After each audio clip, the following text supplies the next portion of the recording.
Hello, Angela. Okay, Angela? I'm back. Hello? Great. Oh, we have been having quite the problems in this office today. Actually, all week. We lost one of our servers, and one of my computers is down, and now the phones are going. I don't know what's going on. Okay. Anyways, where did I lose you? Was it that? Did you hear? Did we hear that the chart has the rooming thing? Is that? Yeah. Yeah. You just started that said that you can have it so it automatically status when the nurse comes in. Oh, yes. Okay, yes. So there's a user preference that says when either the nurse or more particularly probably the doctor opens up the chart, it can automatically change the status. So here if I was the doctor and I opened up Lily Adams and I said every time I open a chart, my user preference says this, automatically change the status for me to be with doctor, then it would automatically just move that to with doctor for me and I would never even have to click the button. As soon as I opened their chart and I started documenting the visit, it would already have changed it for me. Okay, so I mean, obviously rooming does a lot of stuff, but in a nutshell, that's kind of a real fast overview of our rooming stuff. And like I said, also on the PM side, they went ahead and also gave kind of a rooming mode, a rooming screen that you can look at there too, so that you can also from that side see the patients in a room mode rather than just in a calendar mode. And it includes the buttons and all the same stuff over there too, so they'll be able to status from either side. Okay, next feature, the big thing that we have coming with 5.2 is that our chart header is now completely customizable by the user. What you see right now is basically it's very similar to how 5.1 was. It's going to default in similar to this, so that they'll have their demographics information first, and then the next tab will be a summary tab, and then we added a new tab that will be defaulted called Notes tab. But what we have is over in user preferences, you can actually, every user can set up exactly what they want their chart header to look like. So here we clicked on the general chart tab in user preferences, and we can see here that I have my header tab number 1, it's label. It's called demographics, but if I wanted to actually call it the patient's address or whatever I wanted to call it, I can call it that. My header 2 label, I'm just calling it a summary right now.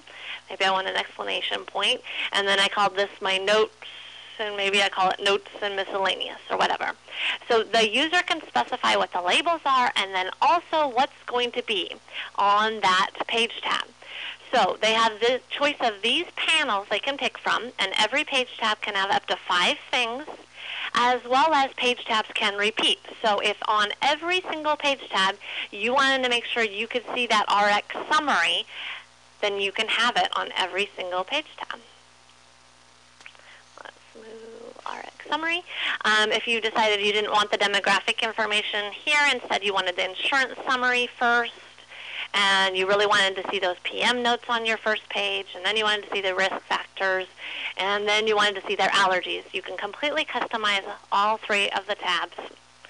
And then you can specify still, just like we always have been able to with the EHR, which tab is going to be your first tab that will come up when you first open the chart. So maybe even though you've made this your special, this isn't really address anymore. Now this is like, it's another summary, main summary or something.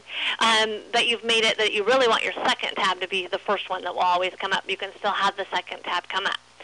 So in 5.2, we added actually a third tab. Before we only just had the 2. We had demographics and summary. And then we completely opened it up so that the user can specify what they want to see and in what order and what they're going to call it. Basically, set up their chart the way they want it to look like. Now, if they don't want to set it up, they don't have to. It will default in looking how I just showed you. It will look just pretty much just like how our 5.1 system was. So here you can see I'm all customized now. And here on my main tab, I have insurance first, and we actually have this drop down won't be here. It's actually fixed in the current version. And then we have risk factors and allergies, and then I put my RX summary on the right-hand side. And then on my summary tab, I went ahead and my RX summary is on the left side, and then I have my allergies and the ICD summary. All of these work just like they did in 5.1. They still, you still can click on the header to go into detail mode and do stuff with it and whatnot.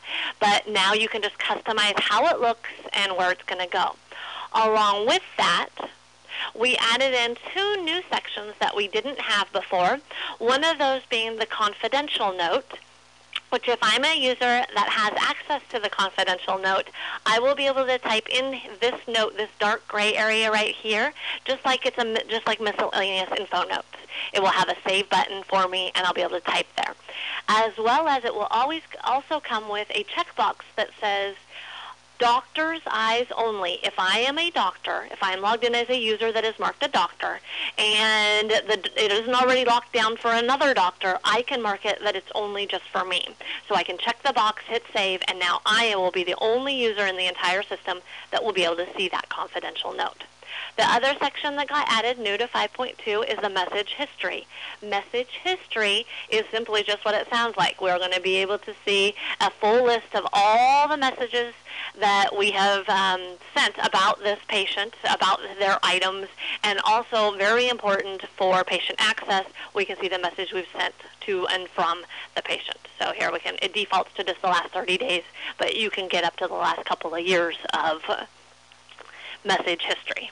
Angela, the message note, that is just free-form typing. That doesn't come from anywhere. It's just typed directly into that box, or does it come from other places in the chart? Oh, are you looking at over here in miscellaneous info note? Yes.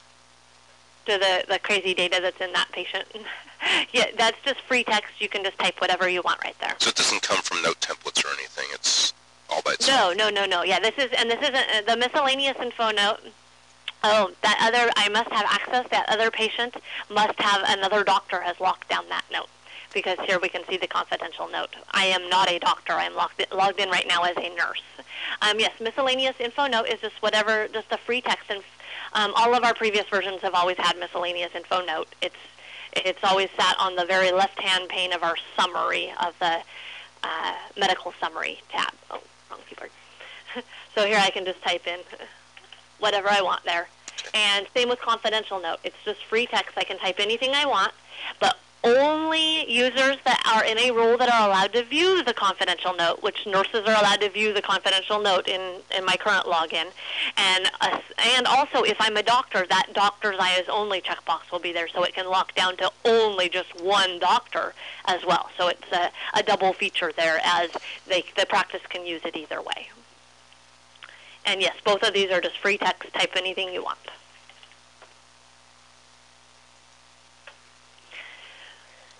Okay, do we have any questions up to, let's see, we did rooming and the changes to the chart header.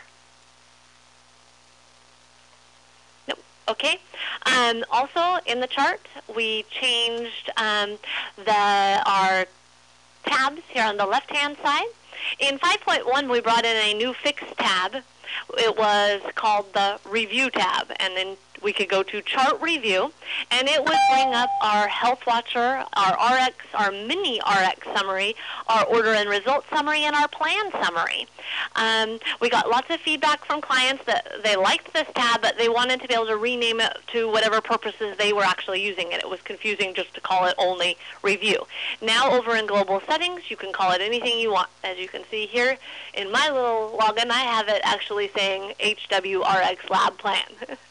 Which really is what is in there. But they can call it anything they want. It's up to something like, I don't know, you get like 20 or 25 characters that they can call it anything they'd like. Okay, I'm going to do a quick, make sure I'm not missing anything. All right. The next big thing that's going to be coming out with 5.2 has to do with our prescription module. The prescription module is getting integrated now with RX Hub. We've always been integrated with SureScripts, which is what has given us our e-sending and our formularies. Now, for each patient, we are going to check to see if that